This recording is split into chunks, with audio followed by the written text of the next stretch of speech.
We began in last Shir the Maamar V'al Hanisim, V'al Purkan, V'al Gvuris of Tovshin Chavtes of the Lubavitcher Rebbe, and we're up to S'iv Beis, the second paragraph, the second section.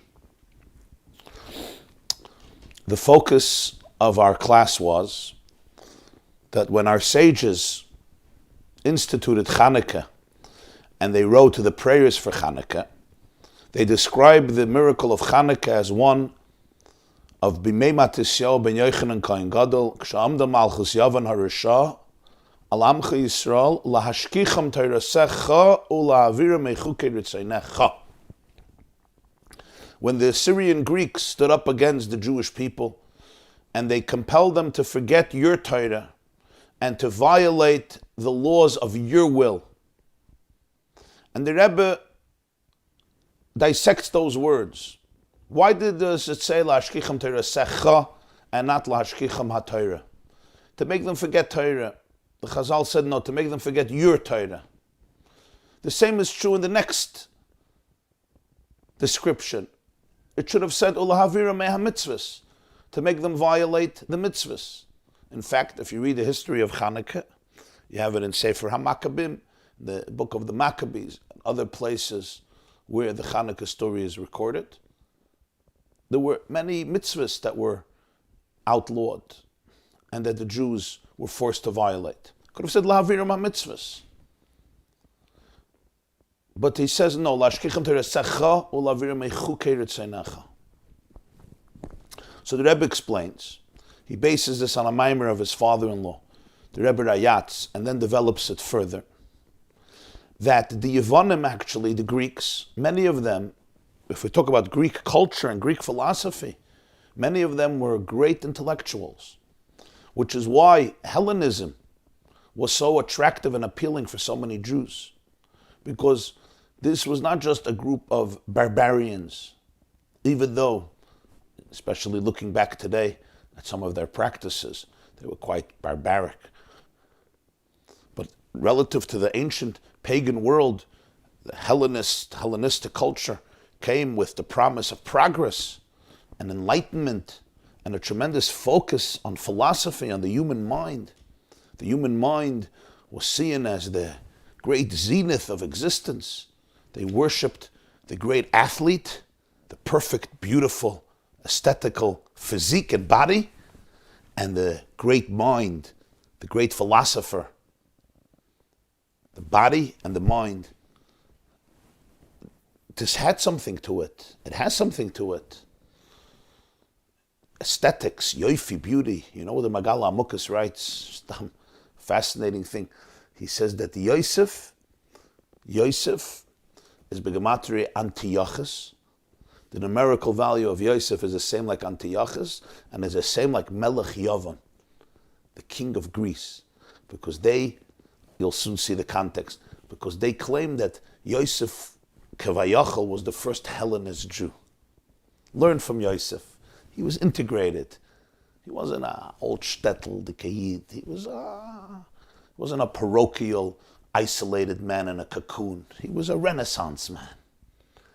He spoke Egyptian. He ran the economy of Egypt. He dressed Egyptian in Egyptian garb. Learn from Joseph. Antiochus and Melech Yavan. The word Yavan is the same letters like Yavan is Greece, was the same letters like Noi, beauty.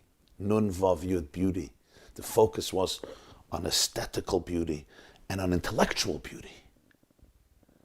Remember that the Greeks produced, before Chanukah, some of the greatest philosophers that would inform humanity for thousands of years.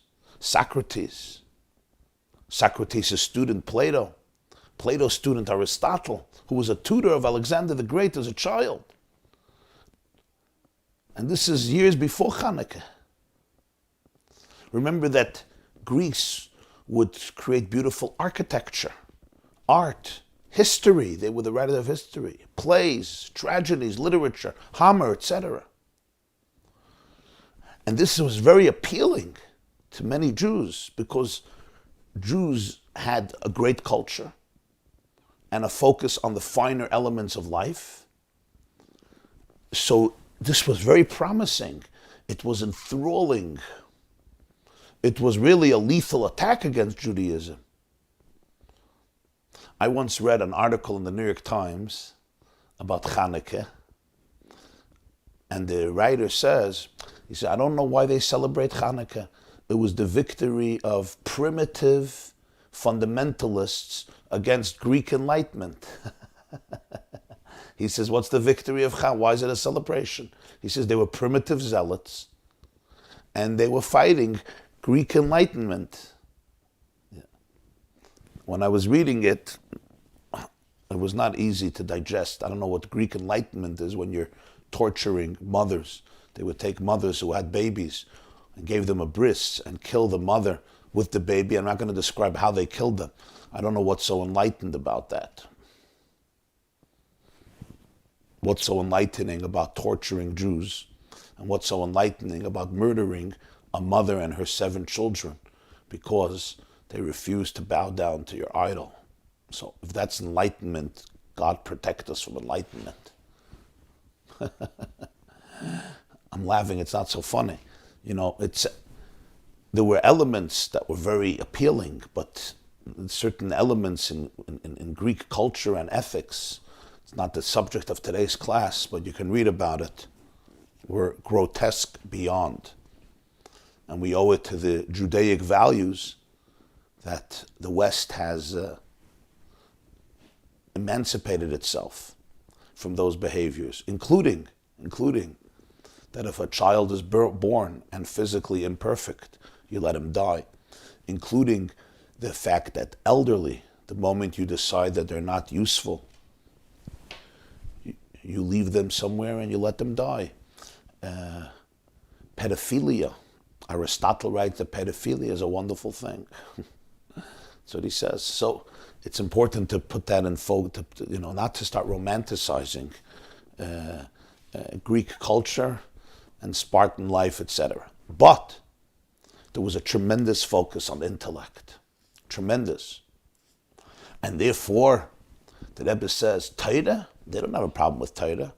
Why can't our university have a department of Judaic myths or Judaic faith or Torah? They're fine. They translated it into Greek. The Septuagint. Torah itself as an intellectual experiment, as an intellectual exercise, wonderful. And if you even write a doctorate on it, we'll publicize it. Maybe you'll even get the Nobel Prize. Even mitzvahs, he says. Many of the mitzvahs are rational. They would agree with the mitzvahs. Not all of them, but many of them are rational.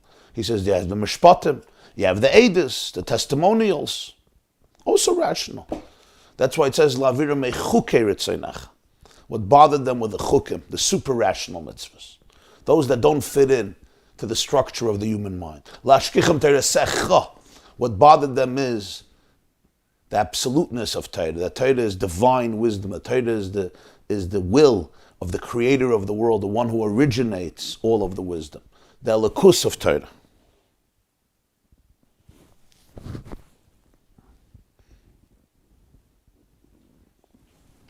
What bothered them were the chukim. What bothered them was Torah secha. They have no problem with Torah as an intellectual exercise, some brilliant ideas. I'm fine with that. Then the Rebbe says it's even deeper. If this was it, they should have wrote, the Chazal should have wrote, Ulahaviram mehachukim. Ulahaviram hachukim, to make them violate. It says, Chukei ritzaynecha. So the Rebbe has a gewaldike diuk here. Such a beautiful insight. I don't know if the word beautiful is really works here because of the context. The Yevonim, or at least the inner Greek, can agree with Chukim as well. They can embrace Chukim as well. Why? Because they can understand that some things are beyond my intellect today. Rov shanam yediu chachma. Only a fool will say that I know everything. Fine, maybe I don't understand it. There's a reason. I just don't understand it. I'll understand it tomorrow. In other words, people can appreciate, great intellectuals can appreciate the fact that they don't know everything. Even if they believe that intellect is finite, is infinite. In other words, that everything is logic, fine. But my logic is certainly limited. I still have places to grow. So therefore, in principle, I can accept chukim as long as we'll investigate this and we'll try to figure out the reason. But it has to be based on a premise of reason. So therefore, even the Greek inside of me could say, you know what? I'm an intellectual and I can understand that there are things that I still don't understand yet. And therefore I'll accept it. I'll accept the chayko. So either chayko is super rational, it's super rational today. But we'll figure out the reason. Somewhere there must be a reason. I mean, you guys are not stupid. You guys are not crazy, right? So I want to understand the intelligence of it. Maybe not today. Okay, I'll do it in a year and I'll accept it now.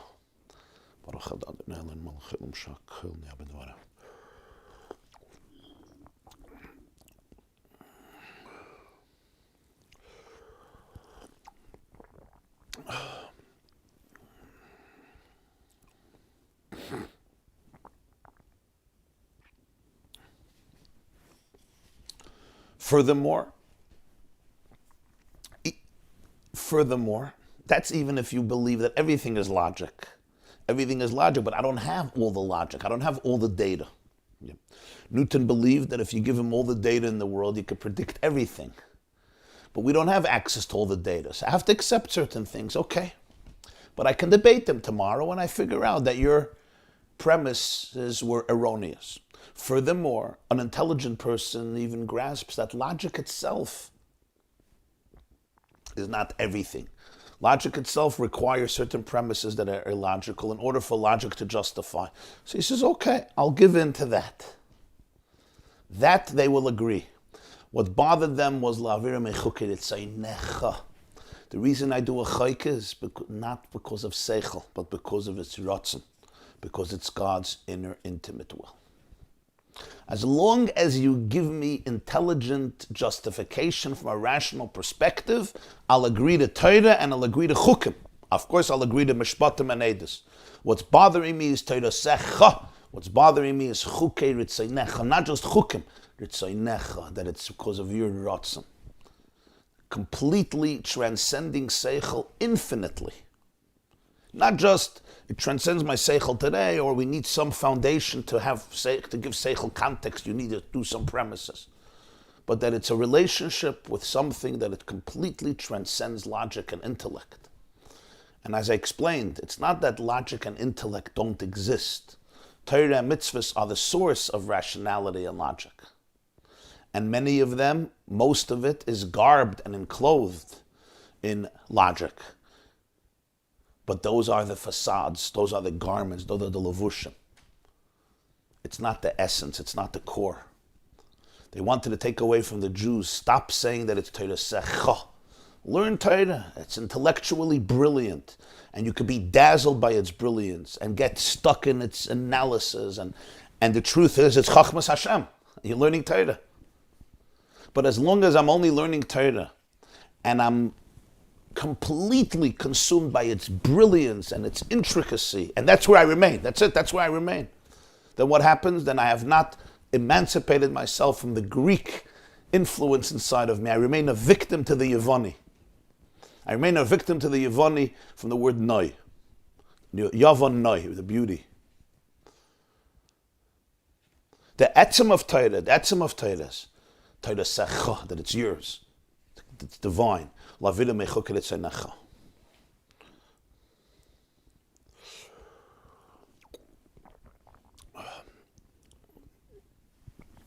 So somebody asked yesterday in the comments, so why are there so many reasons for mitzvahs?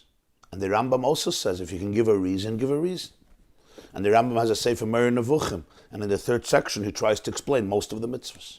And throughout the world, throughout history, many Sfarim explain the rationale behind so many mitzvahs, till to this very day. And we do it in many classes.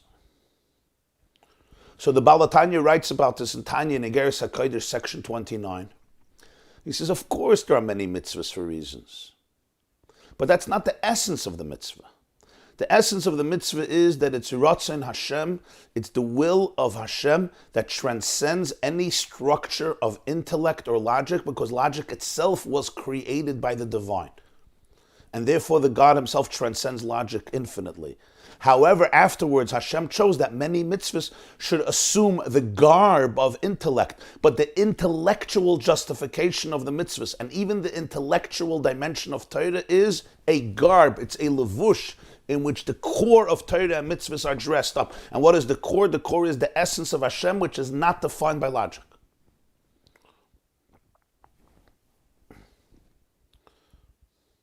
And I gave the long metaphor about marriage and relationships that you could listen to in last class. I think it could be helpful. When somebody says, I'm going to have a relationship with you, but the relationship is based on what I understand. I have to understand everything, explain. My dear wife, my dear husband, explain it to me logically, and then I can have a relationship, and then I can accept it. And even when I go to therapy and I'm mature and I say, okay, I'll do what you want, but I want to really understand why. Well, you did not hit the spot, you did not hit the jackpot, you're not getting the point. That's why the Gemara says, the Medrash says, Hashem says, I have engraved these laws, you do not have permission to think after them. So literally the world says, what's pshat? That means is, you're not allowed to think about it. The Rebbe says, no, you're not allowed to think after it. What does it mean? It's not talking about somebody who says, I'll think about it, if I understand it, I'll do it. No, somebody who says, I'll do it anyway. But I want to understand it. And he says, you missed the point. You'll do it, but you want to understand it, you're not getting the point. You're stuck in the philosophy of Yava. You're stuck in the idea of understanding. Let it appeal to my logic. You don't have a relationship with the core energy that transcends Seichel. And this was the opposition of the Yevonim. So the Baal HaTanya says there in Tanya, even when the mitzvahs enclothe themselves in a reason, don't define it as a reason. And that's what there's an argument about Mitzvah. Reb Shimon and the Chachamim, if Dorish Tamid Dikra, Loi Dorish Tamid Dikra. When there's a mitzvah, can we expound on the reason and make halachas based on the reason? So many of the sages say no. The Torah doesn't give a reason, leave it as is, and don't start applying the reason and then deducing from that new laws. Reb Shimon says, Dorish Tamid Dikra. You can expound the reason of the pasuk. And even when there is a reason, and even when the reason the Torah gives explicitly, even when what's the argument? This is the argument. According to one view, Loi Darish Taima Dekra, because the essence of the mitzvahs is not based on reason. Reb Shimon says no, that the Hashem's will is garbed and assumes a reason. Even then it's not the essence. And even when Torah gives us a reason, or other Sfarim give us a reason, Sfarim of Torah, the Alter Rebbe says that's not the ultimate reason. It's a certain aspect of the rationale that was revealed to us. Even in the world of reason itself, there are layers and layers and layers and layers. And it's really a reflection of the human soul, because Nasa Adam B'Tzalmeinu Kidmusenu, that there are reasons for many things we do in our lives. There are logical reasons. But to say that that is the core of it, that's not the core of it, as discussed yesterday. And even that which we understand, there's only one layer of reason. There's deeper and deeper and deeper, and then there's a place where you transcend it completely. He continues in the Maamar, my father-in-law, the Rebbe. In the Maamar, he began discussing Amar Rabbi Yishir Tafresh Peites, Shemalchemes Hayevanim Haisabay from Shamru Kislev Lechem Al Keren Asher Shein Lechem Chelik Belekei Yisrael. There's an intriguing Medrash Rabbah in the beginning of Torah that the Greeks told the Jewish people, we want you to write down on the horn of an ox that you don't have a part in the God of Israel. In fact, when the sages want to describe the darkness that befell the Jewish people through the Yevonim, through the Greeks, this is their description. What did they do? They told the Jews, write down on the horn of an ox that you don't have a part in the God of Israel. As he says in footnote 11, this is discussed in Medrash Rabbah Bereshis Parsha Beis. Right in the first pasuk, the second pasuk, va'aretz says sayu, va'vayu, v'chayshach al pnei sa'im. So the Medrash says there's sayu, there's vayu, and then there's chayshach. You have the galus of Egypt and the galus of Bavel, and you have the galus of Bavel, Babylonia, and then you have the galus of Persia, Achashverosh, and then you have v'chayshach al pnei sa'im, v'chayshach. This is Yavan, the Yavanim, the Greeks. They brought darkness because they told the Jews, Kisvu lachem. We want you to write this on the horn of an ox. So you have it in B'nai Shabbat, Parsha Beis, Parsha Design, Parsha Memdalet. V'tzarich la'havin ma'awadi Kisvu lachem al keren asher dafka. Why did they say write it on the horn of an ox? Why not write it on papyrus? Why not write it on parchment? Why not write it on the bark? Why not write it on other substances? Why did they say write it on the horn of an ox? It's a very strange expression. The horn of an ox. The commentators struggle with this. Some even want to go so far as saying that the horn of an ox was sometimes used as a baby bottle. Like we have today a baby bottle. They used to use the horn of an ox. So in other words, it was a very common instrument that was used in homes. So they said, write it on the horn of an ox. In other words, we want you to engrave this everywhere, even on the bottles that your babies use to drink, that you give your babies to drink with. That's how much we want this notion, this new ethos to be engraved in your lives. Write down on the baby bottles that you don't have a part, God forbid, in the Elikei Yisrael and Hashem. But it's an interesting interpretation, but it's somewhat difficult to say that's what the sages mean. It sounds like somehow the Yevanim had something with the horn of an ox. What did they have with the horn of an ox? We also have to understand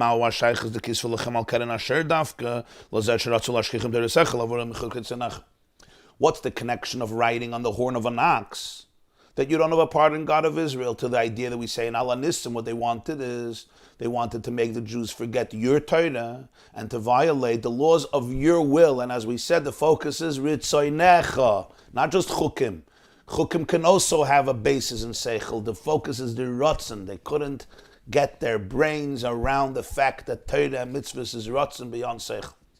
The Torah and Mitzvos is pure infinity of Elikus. Ain't safe. And that even the intellect of Torah, that's not the core of Torah. It's the garb of Torah. The core of Torah is infinity. And there's two ways of learning Torah. There's learning Torah that even when I'm learning and studying and analyzing the intellect and the pilpulim and the chkiris and the gdorim and the chalois and the mahalach and the shnit and the gavra and the chefts and the shnei dinim and the poil and the poul and the nifel and the teitzah and the mohus and the geder. It's all there. And you want to rack your brain and use your brain and analyze with your brain and be a teufus and grasp it and chap it and develop it. And that's a lavush for Ein Sof. It's a conduit for the infinity of Elikus.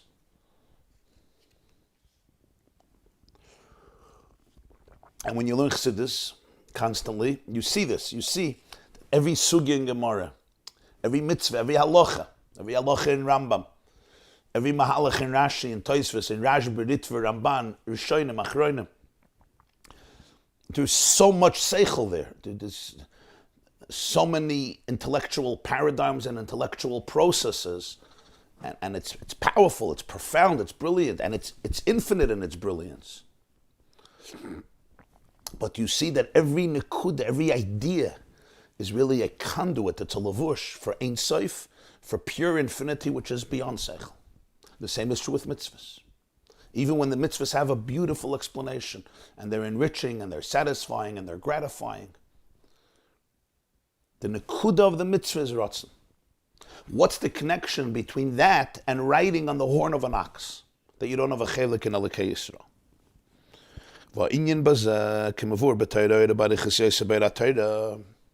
The explanation is based on what the Balatanya says in Torah in Chanukah, and more at length in the Sefer Oir HaTorah, which is the Maamar of the Tzemach Tzedek, the grandson of the Balatanya.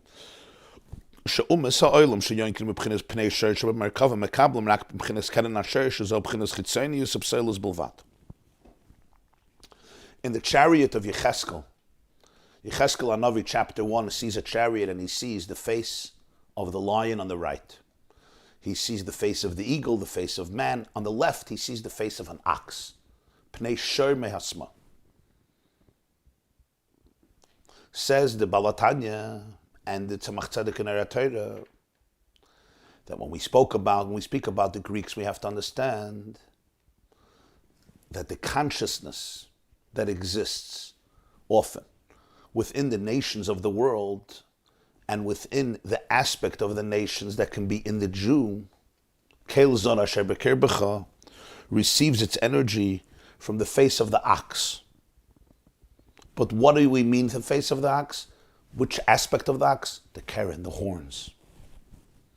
Because the horns represents the external aspect of the ox itself. We find in Meseches Chulin, a Mishnah in Chulin, Daf Kuf Yud Zayin Amud Beis, explained in Rashi and Teves, and Rambam Hilchos Tumas Eichlin, as he says in the footnote 14, Le'inyan Kabbalas Tumah. When it comes to the halachas of being susceptible, of receiving impurity,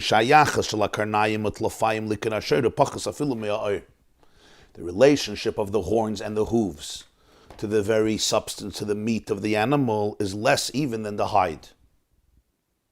And what he's referring to probably is, doesn't say clearly which halacha he's referring to, but probably he's referring to the halacha. We know that for food to impart impurity, if a food is impure, this was extremely relevant in the time of the Beis HaMikdash. If a piece of bread or another food is impure, it's tameh. Let's say a dead mole or a dead weasel, a dead mouse fell on it. So it becomes impure. We learned this at length when we were learning Reb Chanina's Gan HaKayanim and Meseches Psachim, which now they're learning in the Shiurim of Daf Yomi, one of the hardest sections in Gemara. The end of the first perek of Meseches Psachim. All the halach, many of the laws of tumah and tar, purity and impurity. So if the eichel becomes tameh, it can impart tumah to others, but it has to be the size of a kibetza. It has to be the size of an egg, the volume of an egg. The Gemara learns it out. Mikol eichel asher yachal in Parshas Shmini.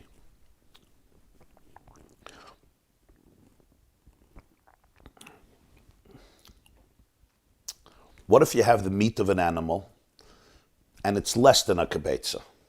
It's less. But together with the hide, together with the skin, it makes up that volume. It's fine. It imparts tumah. And the reason is because the hide combines to the meat. That's what the Mishnah says in Chulin. And the Mishnah says, you know what else could combine? The hooves can combine. And the horns can combine. But Rashi and Teves both say over there, and the Rambam brings it la halacha in Hilchos Tumas Eichlin Perek Daled, that there's two parts of the horns. There is the part of the horn that's very soft because it's connected to the roots. In fact, if you cut it over there, it will be bleeding. But then there's the higher part of the horns, the majority of the horns, that are not really connected in any way to the meat, and that, of course, cannot combine with the meat. So when we say the hooves, you have the entire hooves. And the hide, the entire hide. When it comes to the horns, they're very different than the skin. So what do we see, the Rebbe says? That the skin is considered much more, even though the skin is not the animal itself. It's the hide, it's the epidermis, it's the covering of the animal. But nonetheless, it's closer. It's more pnimiistic. It's closely, more halachically. It's more associated with the animal even than the horns. So he says that the relationship of the karnayim to the main aspect of the shoyd is less than the oir. Because it's only the part in the root of the karnayim where it would bleed if you cut it, not the top that if you cut it, there's no blood.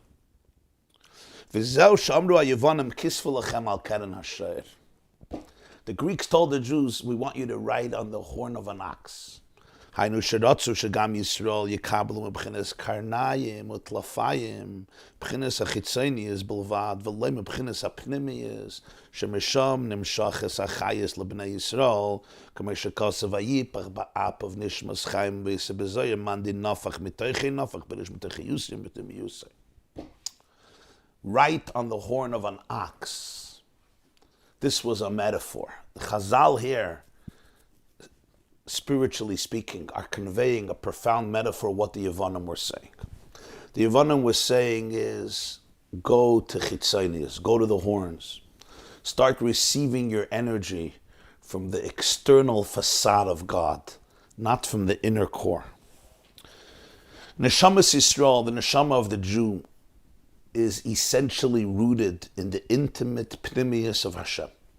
We say in Bereshis He blew into Adam's nostrils a soul of life. Vayipach. The whole creation is described as God's speech. The neshama is described as God blowing, inhaling. Vayipach. What's the difference? So the Zohar says, Man de nafach mitoichin nachavach. Somebody who blows from the innards. When I speak, the energy that's being conveyed that's being expressed is more external, and that's why a person can go on talking for a long time, sometimes to the dismay of the listeners. Right? An MC once stood up and he introduced somebody and he says, the following speaker doesn't need an introduction, he needs an ending. Can speak and speak and speak and speak. Look who's talking, right? What about blowing? You ever tried blowing? Blow. You blow the shofar, how long can the tkiya be? Even a tkiya g'dayla, at some point you're going to get exhausted because the exertion of blowing is far more than talking. So the Zohar says, Man de nafach mitoiche nafach. It's coming from your insides. It's like when a person is screaming, for example. It's not like talking, right? It takes up much more energy. A person is blowing, it's from like your inside, your inner chiyus. This halacha says, you blow shayvat she'adimu pnei hatekeya, until the blood rushes to the brain, the face of the Baal Tekeya becomes red. So blowing comes from the pnimiyus. What does it mean Hashem blew in on neshama into Adam? It means that he gave Adam his pnimiyus. The neshama is sensitive not to the chitzonius of Elikus, to the pnimiyus of Elikus. The whole world is Elikus. The whole world is godly energy. B'dvar Hashem shamayim nasu. The DNA of the universe is divine energy. Vayomer Elokim yihiyah. And the most fascinating thing is that Judaism always taught that the world is made up of God's words. Ba'asara ma'amaris neur ha'olam. Only, literally only, in the last 60, 70 years, and since the 1950s, did science come to describe all living organisms as basically a sequence of letters. Because the genome, the DNA, is defined in science as letters. Obviously, the word letters is a euphemism. It doesn't exactly have the letters that we're used to it, but they define it as letters and a sequence of letters, like a program's code. And all of the living organisms are using the same dictionary. It's one of the fascinating things of the world, right? All living organisms are using exactly the same dictionary. Mamish. From the banana to the chimpanzee. From the human being to any bush. They're all using the same dictionary. Because really the world is divine DNA. It's the DNA that's organized by Hashem, and beneath the DNA that we can pick up with our instruments, you have the spiritual DNA of divine energy. But that's all called the Dibur. So the Greeks were enthralled by science. They were enthralled by physics. Because it's incredible. It's amazing. They came to the Jew and they said, mitzvahs, yeah. But the externals. Torah, yeah, but the externals. Take the horns. The horns are very powerful. The horns are majestic. We'll soon see about the horns. But the horns are the chitzonius of the animal. They're the external element of the animal. They're not the pnimius. What was this, a mashal? This was a mashal. In the Merkava you have pnei shar, but they want the karen. Neshamas Yisrael are rooted in the pnimius. I want the pnimius. I want the truth. I want the inner core. I want the inner energy, not just the external psilus of it. וכמבואר באיגרת התורה בפירוש הכתוב כחלק הוויה עמי וגוימר שנשמע האדם.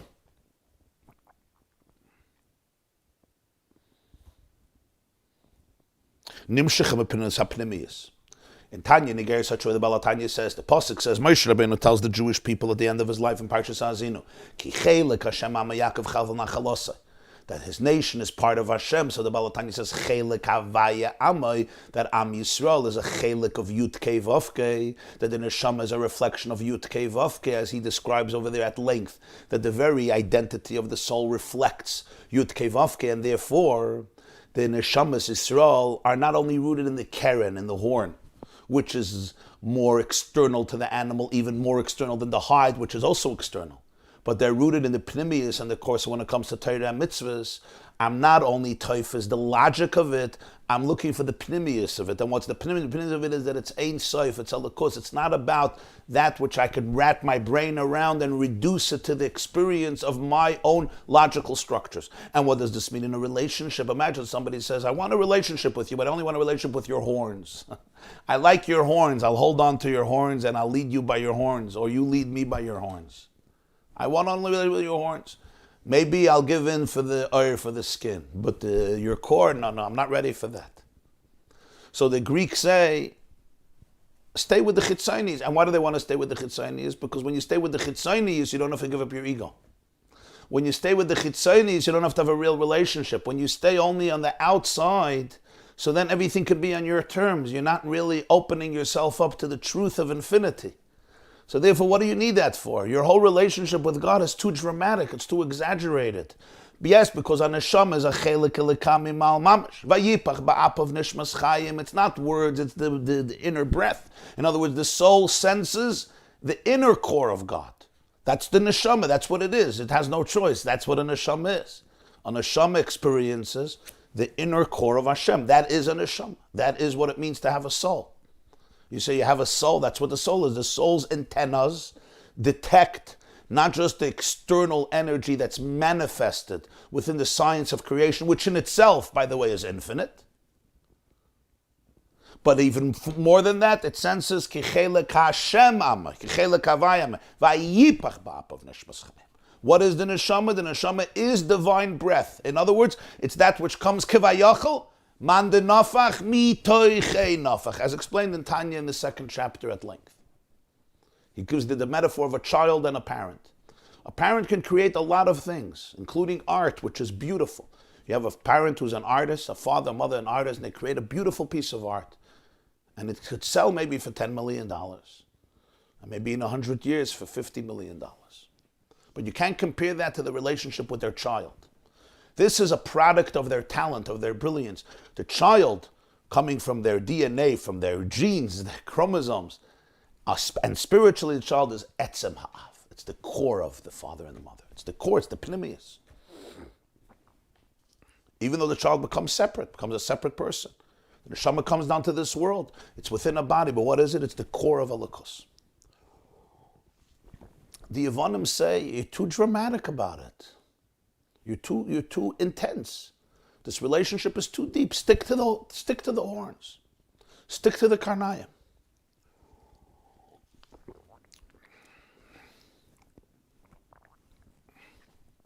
Of course, which one of the Jews is described as the horn of an ox? You remember?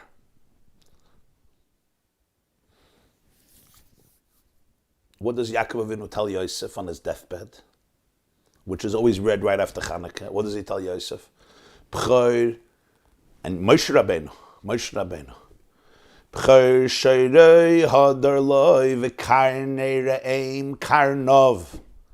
Bohem yenagach avsei aretz v'heim rivevois Ephraim v'heim alfei Menashe. Yaakov and Moshe. Moshe compares Yosef to the shor, to the ox, and then he speaks about karnei re'em karnov, the horns.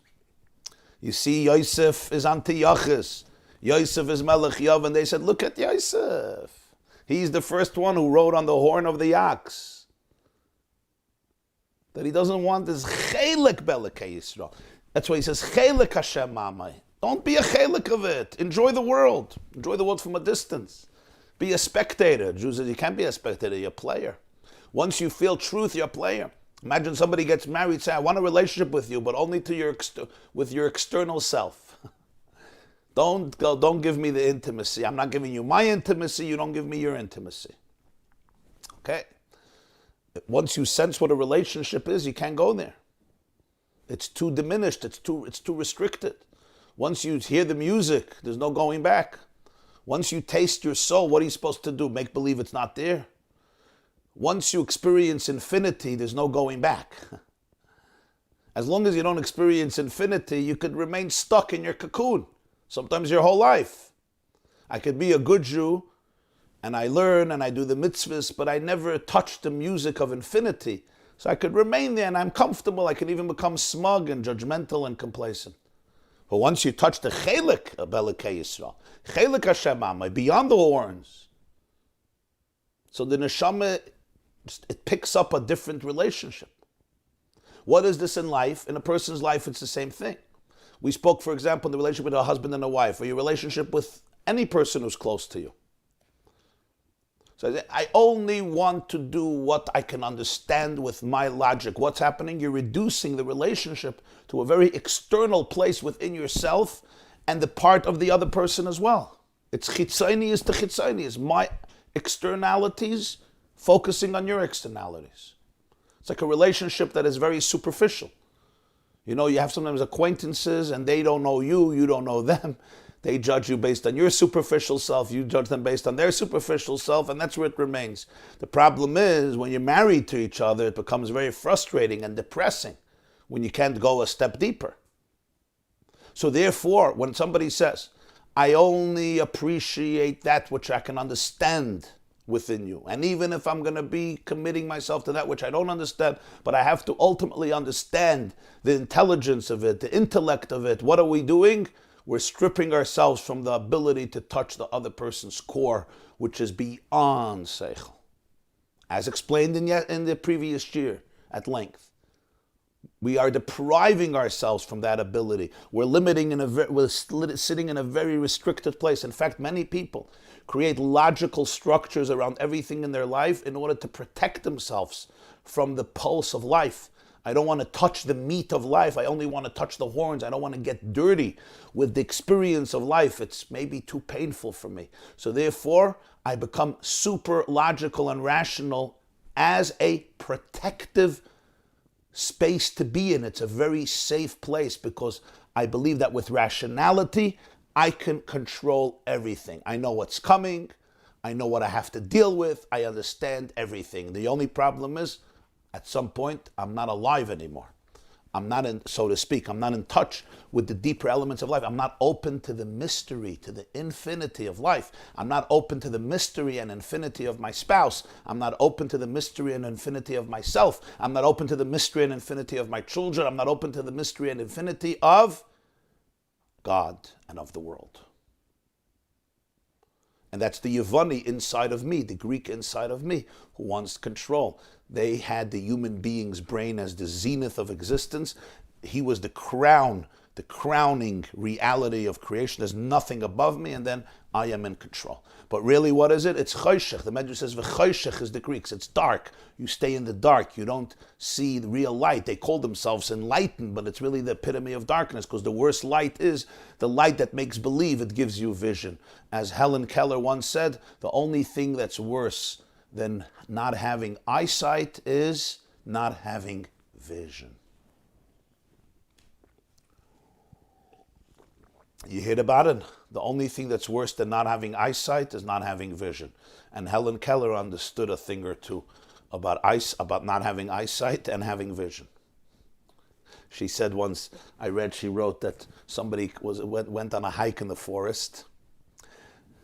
They went on a hike and they came back to her. So Helen Keller asks this person, this acquaintance or this friend, how was it? They said, it was fine. He said, was it exciting? No, it was boring. Did you see or hear anything?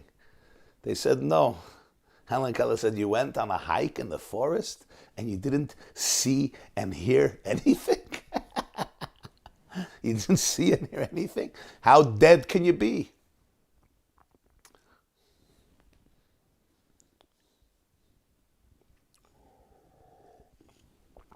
So this is the Kislev lachem al keren hasher she'en lechem chelik b'Elokei Yisrael. It's a relationship only with the chitzonius, not with the pnimius. It's my brain needs to wrap itself around everything, and therefore I can't get everything. I can't even begin to get to the core of your reality. And you see it so much in relationships. When I cannot make space for your infinity, and you cannot make space for my infinity. And the reason I can't do it for you is because I can't do it for myself. I can't create space for it. The moment you can create space for that which you don't understand in a genuine way, you open yourself up to a deeper dimension in relationships. This sentence, I think, captures one of the main truths being conveyed here.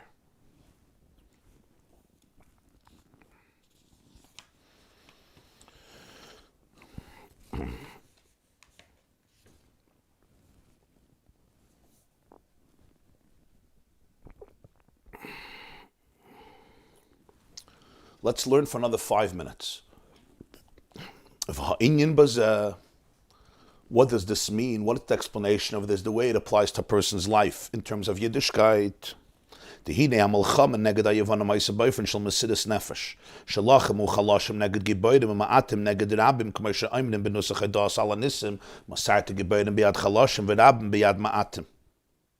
Ukemaykein heise klolos avedasim bekima tereva mitzvos ba'ofen shel mesidus nefesh shel amayla ma'aseichel shazel lahepech mamash v'mashirat so yavanim lashkichem teresecha ulavidim mechukerit seinecha. Now we understand the whole war of the Jews against the Yavanim. The war of the Jews against the Yavanim was defined by 2 words, mesidus nefesh. We say it in Hanisim. You have delivered the many in the hands of the few, and the strong in the hands of the weak. In other words, this was not a conventional battle between 2 sides that were proportionally balanced and equal, and one side won. No. The entire initiative of the Chashmonaim to defeat the Syrian Greek army was super rational. It was based on a conviction and a faith and a resilience that transcended the statistics that logic demands. In other words, if you go statistically, you say, this is a battle that you cannot win. Stop it. Quit. Quit while you're ahead. Surrender. The Chashmonaim did not. And that was the uniqueness of Hanukkah. The Greeks were strong, they were weak. The Greeks were many. You had maybe 50,000 troops. Biyad ma'atim. First a few dozen, and then a few hundred, at most maybe a few thousand Jews. So imagine a person is wrestling, and you're wrestling, it's a ratio of 1 to 50. It's impossible to win. We once spoke about Nisecha, Nifloisecha, Yeshuaisecha, the different stages of Chanukah. Chuais, Nisim, Niflois. This was a nes. This was a miracle. But the nes begins in their attitude. Their whole avodah, he says, was one based on mesidus nefesh. What does mesidus nefesh mean? Literally, mesidus nefesh means to give your soul. Here we're explaining mesidus nefesh in its truest sense. Mesidus nefesh means to dedicate your soul. In other words, that the relationship is one in which I don't live only in my limited brain, in which I can go above my brains. I can go above my logic. In other words, I can open myself up to my own infinity, which is rooted in God's infinity. Why was this necessary? Because this was the only thing that will allow them to defeat the Yavanim. In other words, what does it mean that the Jews fought against the Yavanim? It means that they found within themselves a whole different experience of life and of Judaism. The exact opposite of what the Yavanim taught. The Yavanim taught lashkichem teresecha lavinim chukinecha shlo yisnagdu laveda shal piseichel kim laveda shal amayla me'aseichel. The Yavanim didn't mind a Judaism that is rooted in logic and intellect, in which my brain can wrap itself around everything and I can understand it. That they didn't mind. What bothered them was the avodah shel amayla me'aseichel. That they couldn't deal with. Torah, I'm good. Mitzvahs, I'm fine. I told you we're going to have in university a whole divinity. It's going to be called the Jewish Divinity Department, and they'll learn everything in Torah. And they'll do the mitzvahs too. Why not? It's cultural. It's interesting stuff, and some are good, some are logical. What bothered them was the Torah secha. It was on this that the Jews fought. What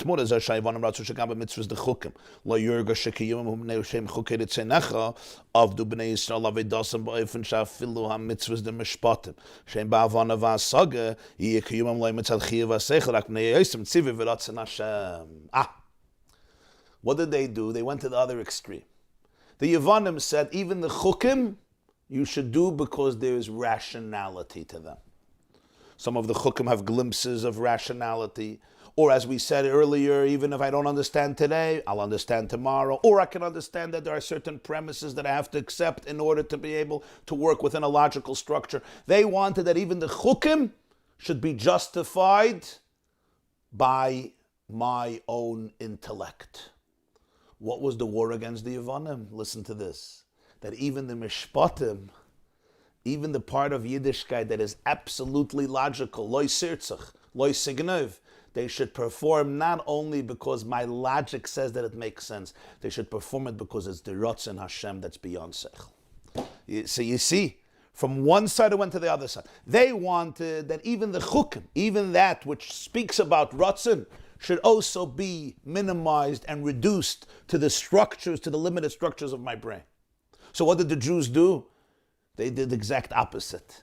Even the mishpatim, even those mitzvahs that are logical, their focus was committing yourself to them, performing them, not because of the logic of it, recognizing that the logic is only a facade, even though it makes a lot of sense. Loy sirtzach, loy signev, all the mitzvahs that are very rational mitzvahs that many societies would develop on their own. Mitzvahs sichlius, rational mitzvahs that our own healthy minds would conceive of. Even those mitzvahs they did with the passion and with the conviction and with the awareness that this is the pure, intimate, infinite will of God. In other words, even those mitzvahs that are so heavily garbed in the facade of logic, they broke through the facade and they touched the infinity of the mitzvahs.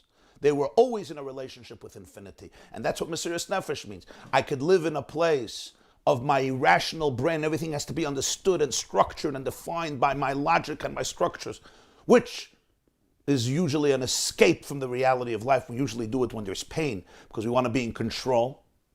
And I can live in that space, and then I have a lot of stress and anxiety from things in life that I can't control and all the curveballs that come my way that I'm not ready for because my brain has not been adjusted to it. So what I do is I deny it.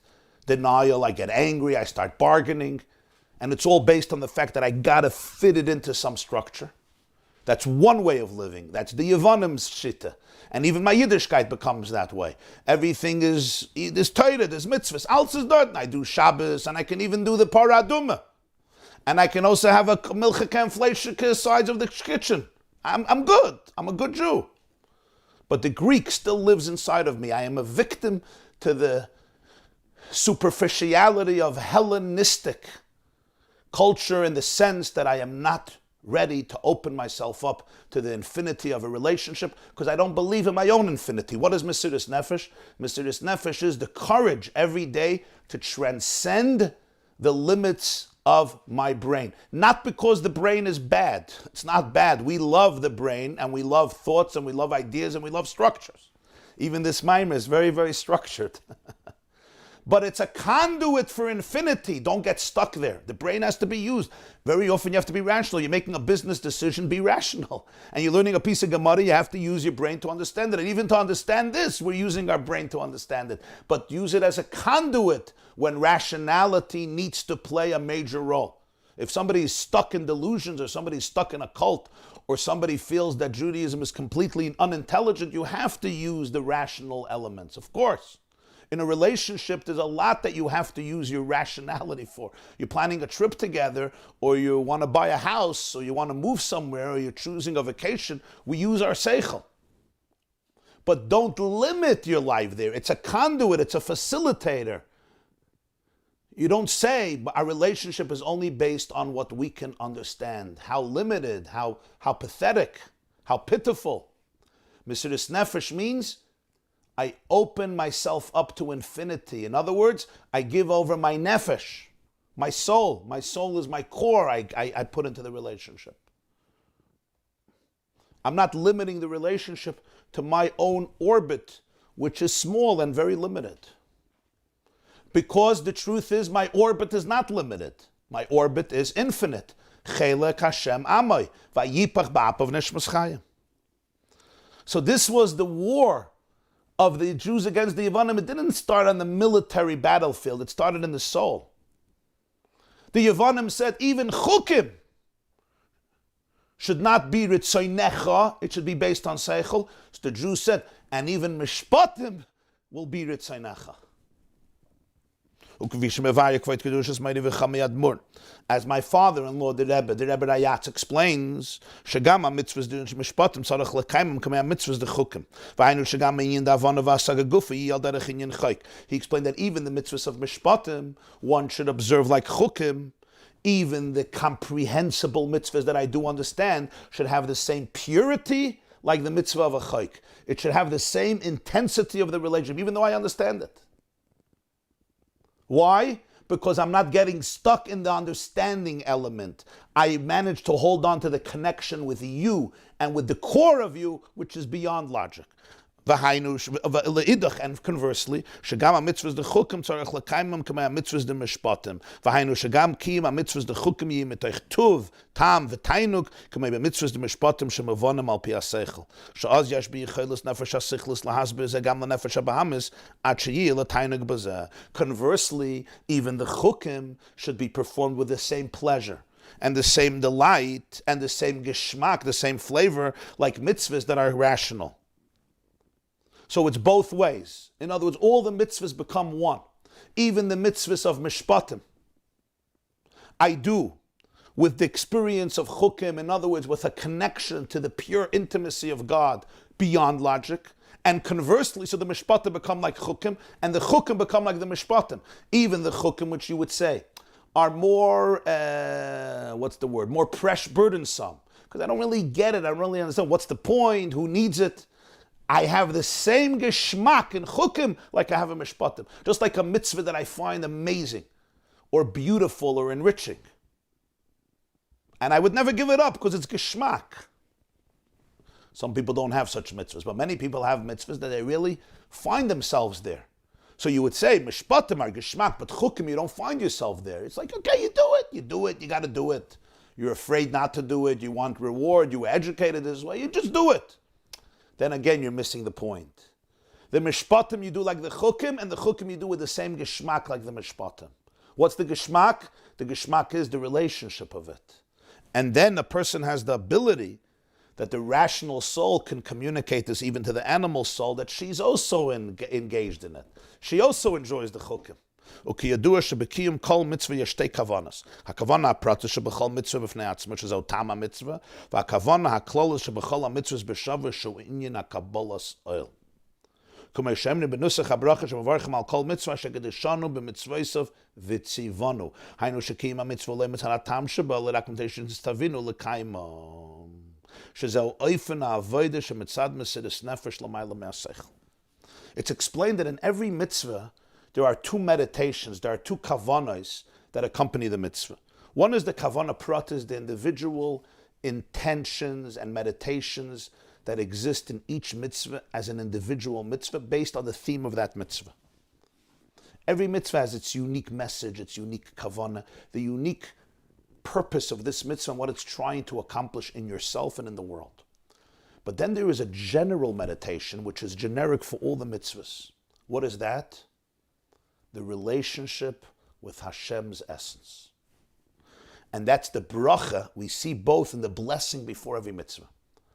I'm about to put on tefillin. What do I say? Baruch Hashem Elokeinu melech haolam, shekadeshanu b'mitzvosav v'tzivanu lahniach tefillin. The last two words are unique to tefillin. Sometimes it's lahniach tefillin. Sometimes it's lahadlik ner shel Chanukah. Sometimes it's hafrashas chalo, lahadlik ner shel Shabbos Chodesh. Sometimes it's mitzvahs tzitzis, or alachilas matzah, or lishmaya kol shofar, or mikra megillah. But that's the end of the blessing. What about the introductory words? Baruch atah Hashem Elokeinu melech haolam asher kedeshanu b'mitzvosav v'tzivanu. He sanctified us, or he betrothed us through his mitzvahs, and he commanded us. And then we discuss what? That preparation is equal and uniform for all the mitzvahs. That what? What am I doing? I'm now engaging in something. Asher kedeshanu b'mitzvosav v'tzivanu. Something that the divine creator instructed us. He instructed me, he commanded me. This is something that includes all mitzvahs. Mishpatim, edus, chukim, the rational ones, the super rational ones, even the most rational ones. I'm engaged here in the fulfillment of Hashem's ratzon. This is what He wants. This is what He told me to do. This is the husband or the wife sharing with other thing. This is what I want. This is who I am. You may understand it. You may not understand it. Even that which you understand is only a garb. And even that which I understand is only a garb. Even the person themselves who understands their will, it's not as deep as the will itself. It's the garb of the will. That's the kavanah klolis in every mitzvah. That's the concept called Kabbalah Soul. What's Kabbalah Soul? Kabbalah Soul means I'm in a relationship with you. I'm in a relationship with your essence. How is that expressed? Today it's expressed in one way. Tomorrow it may be expressed in the opposite way. Today it's mishpatim. Tomorrow it's edus. The next day it's chukim. It's not defined by the nature of the mitzvah. It's defined by the essence of the relationship, which will be manifested in many different mitzvahs. Some I'll understand with my mind, and some I'll understand less with my mind. Some I'll understand a little bit, some I won't understand today, some I won't understand. That's fine. And then there is the individual kavanah of every mitzvah, the kavanah pratis. So when we make a bracha, we prepare and we engage in this awareness. This is an act of mindfulness, really tuning in to what I am about to do. And that gives it a whole different flavor, a whole different geschmack. Because you're being opened up to this type of relationship. Ukemavur betanya. The Balatanya says in Perik Chafhei, Hatam shetziva Moshe Rabbeinu alav Hashem l'der shenichnasu laretz likris kishmer pamayim b'chol yom l'kabel malchus shamayim b'mesiras nefesh the l'chayrein emuvan atzedich binyan b'mesiras nefesh halo yiftiach lem pachdechem u'meirachem yitin Hashem v'goymer ela mishum shekiyum atayru mitzvoseh toli b'zeh sheyizker tamid inyan b'mesiras nafshel Hashem. The Tanya explains that Moshe Rabbeinu told the Jews who were going into Eretz Yisrael to read Shema twice a day. The Psukim, Shema Yisrael Hashem Elokeinu Hashem Echad, which He tells them to read at night and in the morning, B'shach b'chol v'kumecha. And whoever didn't say Shema today yet, and you didn't daven yet, make sure to say Shema before the time is up. So He said to do it twice a day. Who is He saying it to? To the generation that's going into Eretz Yisrael, because He says this in Sefer Dvarim at the end of the 40 years, right before He passed away, the last few weeks. And what is the beginning of Kriya Shema? V'ahavtas Hashem Elokecha b'chol levavcha b'chol nafshecha, to accept upon you the kingdom of heaven with mesiras nefesh, with all your soul. Asks the Balatanya, Moshe Rabbeinu promised them. At that point, God will instill fear in all your enemies so that the conquest will be smooth and easy. So what does He have to tell them about mesiras nefesh? B'chol nafshecha. They have to be ready for self-sacrifice. They didn't need self-sacrifice. He told them, He promised them over there in Parshas Vayeshev, right there, the next Parsha, Shmaz V'escham, that your fear and your dread God will inculcate within all of the enemies, and therefore nobody is going to stand up, nobody's going to stand up before you. So what do you need self-sacrifice? It's an easy conquest. That's what Moshe Rabbeinu tells them right after that. So why twice a day do I have to commit myself to sacrifice my soul for you? Why? If you're in a time of war, in a time of conflict, you make a vow, I'm going to give my soul. But it's going to be peaceful. It's very peaceful. So the Balatanya says, he says something very, very powerful, and this is the point. Even in peaceful days, you have to remember the Nakudah of mesiras nefesh. In other words, life has so many challenges, and life has so many temptations, and life has so much brokenness, that a person always has to remember, and I have to do this every single day, once in the morning and once in the evening. I have to remember where my deepest commitment lies, what really matters to me, what are my innermost values. You'll say, but it's peaceful times. But even in peaceful times, there are the enemies within. There is the toxicity within. There's the trauma within. And there are all the temptations and challenges from a world around me. What allows a person to be able to remain connected to the deepest forms of their to the deepest relationships that they have with themselves and with their loved ones and with Hashem? It's remembering this mesiras nefesh. V'ahavtas Hashem Elokecha b'chol levavcha b'chol nafshecha. Never ever define the relationship only in an external fashion and reduce it to your brains, but remember your b'chol nafshecha. Remember that you are a piece of infinity. And remember that your soul is rooted there. That's who you really are. That's your pnimius, your chelik eleka mimal mamash. Your relationship with God is not just a brainy one. Your relationship with God is at your core. It's at your essence. It's at your soul. And therefore, don't go so you don't understand everything. Don't be a victim of your brain. Again, we love brains. I don't want people should misunderstand this. Somebody wrote to me a whole email. We're an intellectual people. Am chacham v'novin. You think the Rebbe didn't know that we're intellectual people?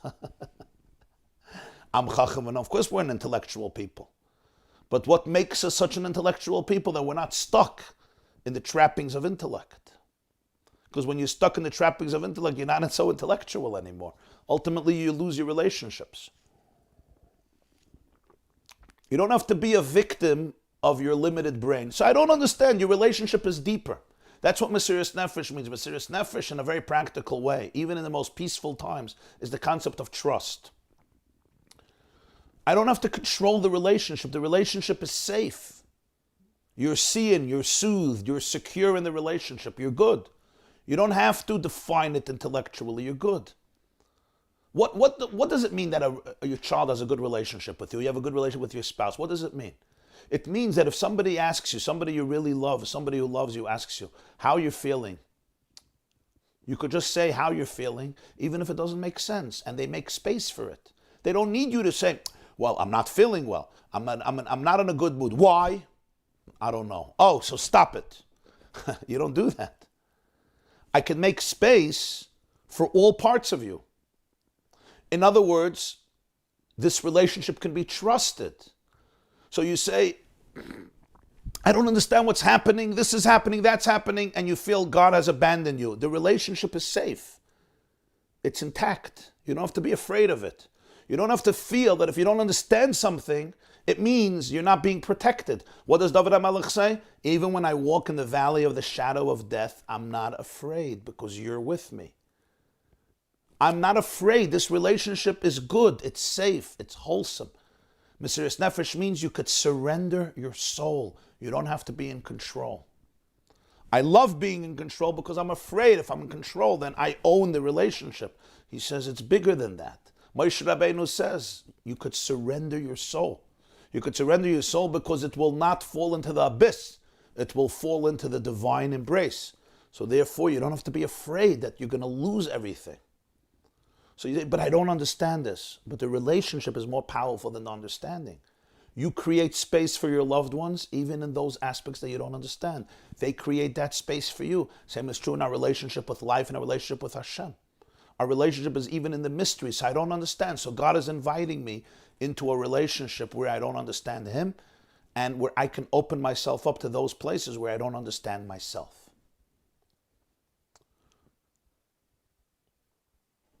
That's what idea is. I could surrender my soul. I could be comfortable in surrendering it. I don't have to hold on to it. I don't have to hold on to it tight. I don't have to define it. I don't have to control it. I don't have to sculpture it and make sure it's experiencing certain parts of life. I could surrender it to the infinite mystery of life. That's the milchama of the Jews against the Yevanim. They say, Lashichem teresecha ulavina mechuker itzenecha, and the Jew says the exact opposite. Even the logical Torah is teresecha, and even the logical mitzvahs is chuker itzenecha, because ultimately the mishpatim and the chukim become one.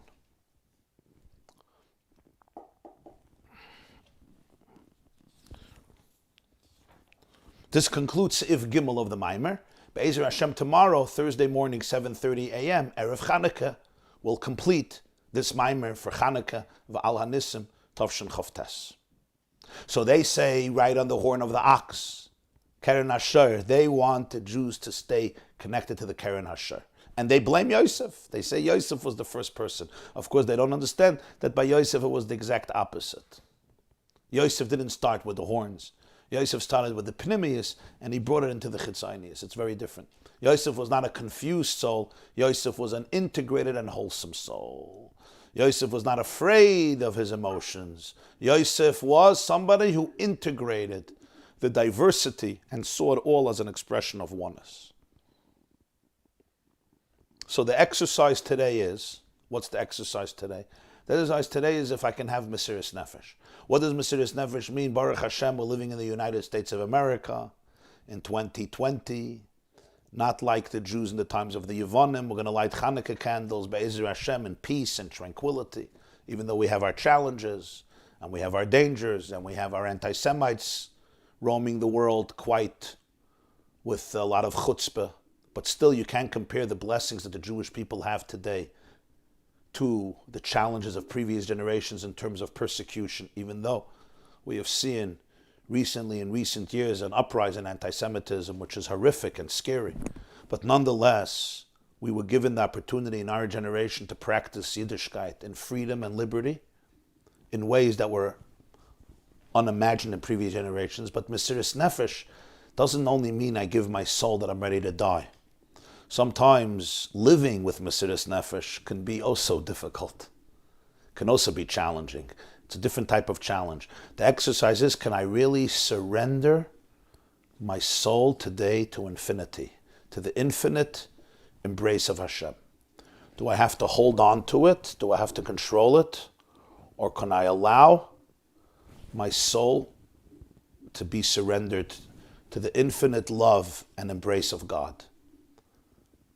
That I don't have to understand everything.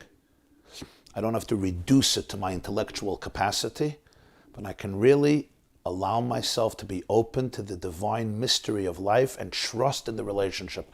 Trust that I give over my soul to Hashem. He won't abuse it.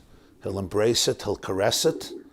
And I'll have alignment with who I really am.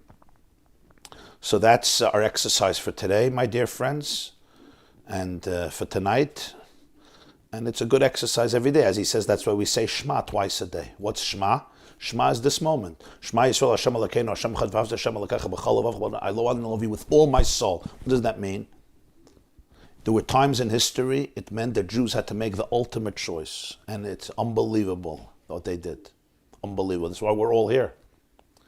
But in our times, what it means for each and every one of us is, I could be sitting in the comforts of my own home, or the comforts of my own office, or the comforts of my own backyard.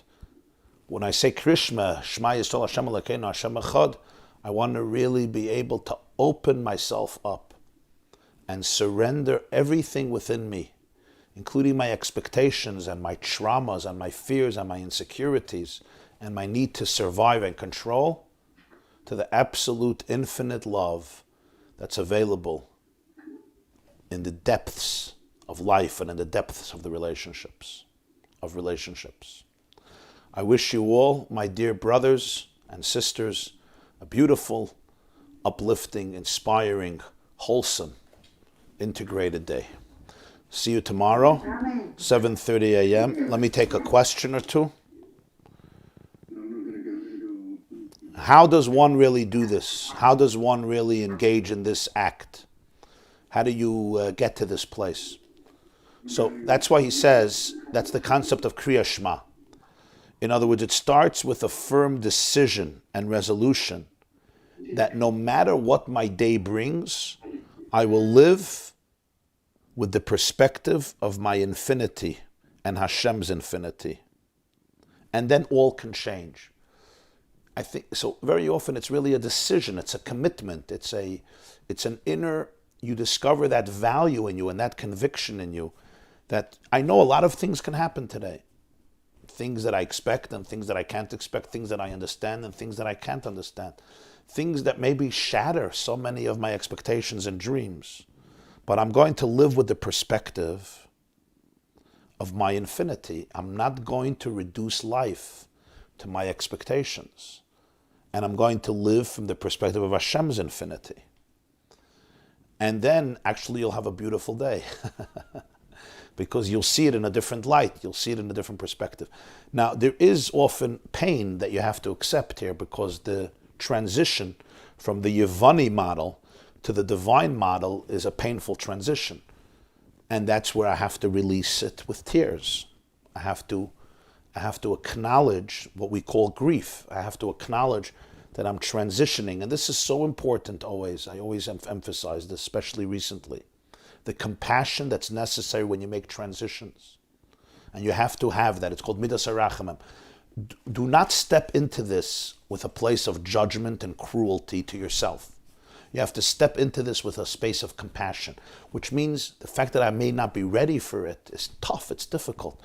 The Maamar is challenging us to make a paradigm shift that's painful. If my personal trainer comes and says, I really want you to lift in ways that you never lifted, or run in ways that you never ran, or exert yourself in ways that you never exerted yourself, or my chiropractor is ready to really crack that back in ways that it was never cracked before in order to allow the chiyus to flow down from the brain all the way down the spine. You see the Baron, I'm a good student. I heard it once and I got it. The chiyus to flow down, right? That crack, and you become uptight. And what does the chiropractor tell you? Relax, relax, relax. No, my camera like... You have to have compassion. You have to say, relax, relax, relax, you idiot. That's what you relax. No. It's compassion, compassion. I've been living in the Greek model, in the Yevani model. I'm going away from it, but it has to be done with sensitivity to appreciate the contrast. And there's a pain there, there's a fear there. That's why Moshe Rabbeinu has to tell the Jewish people, don't be afraid, God is going to be with you. They always want to run back to Egypt. Right? Stockholm syndrome. Battered woman syndrome. I want to go back to Egypt. I want to go back to the familiar place where I know the misery much better than going into the unknown. So there's a very important need to acknowledge that drama, to acknowledge the difficulty of that transition. I know that there's a lot of questions I didn't do yet. But we'll get to it, Be'ezer Hashem. Tomorrow morning we're going to learn 7:30 a.m. And I hope, Be'ezer Hashem, that we'll be able to finish the Maamar, at least finish it on one level. Everybody, have a beautiful, beautiful and hatzlocha dekadei, bracha v'hatzlocha, ad bli dai. By the way, yesterday's women's class was based on this Maamar. I took the Maamar and I tried to develop it. So if you want to understand it a little more, you could listen to yesterday's women's class on the yeshiva.net, which is titled, Stop Trying to Understand Your Life. I wrote that title yesterday at 1 o'clock in the morning because I wasn't understanding anything. Somebody asks a question. Is this connected to bitachon? I think it's very much connected to bitachon. What is bitachon? Bitachon means trust, betach. Bitachon is creating a space of trust that I am a creator, I'm not a victim. Right? We say, Tzemach Tzedek said, tracht gut wird sein gut. Think good and it will be good. In other words, I'm not just a victim of reality. I'm an active partner in reality. And that's the trust. The trust is, I'm not this Nebuch case who's being run by all these random or divine forces, and I'm just being schlepped by the thunderstorms and by the tsunamis of life and by the hurricanes, and I could just sit and, surrender. Bitachon is much deeper than surrender. There's surrender that comes from weakness. There's surrender that comes from strength. It's recognizing that you are divine. You are a partner with Hashem. You are an aspect of infinity. So you tell Hashem, let's go with this together. I'm surrendering my need to be limited, and I'm going into your infinity, and let's go together and plow through life with grandeur, courage, faith, and most importantly, joy, simcha. Remember, my dear friends, today, whoever you meet, instead of looking to them as a source for you to receive love, you become a source of love. You become an ambassador of love and light and hope and healing to all the people you meet. And I congratulate all ambassadors in training. I also congratulate all junior ambassadors. For those who already graduated training and are already into junior ambassadors, even though this we never graduate. Everybody have a beautiful day. Hatzlacha chazak. What's the difference between connecting to an animal? An animal is not a person.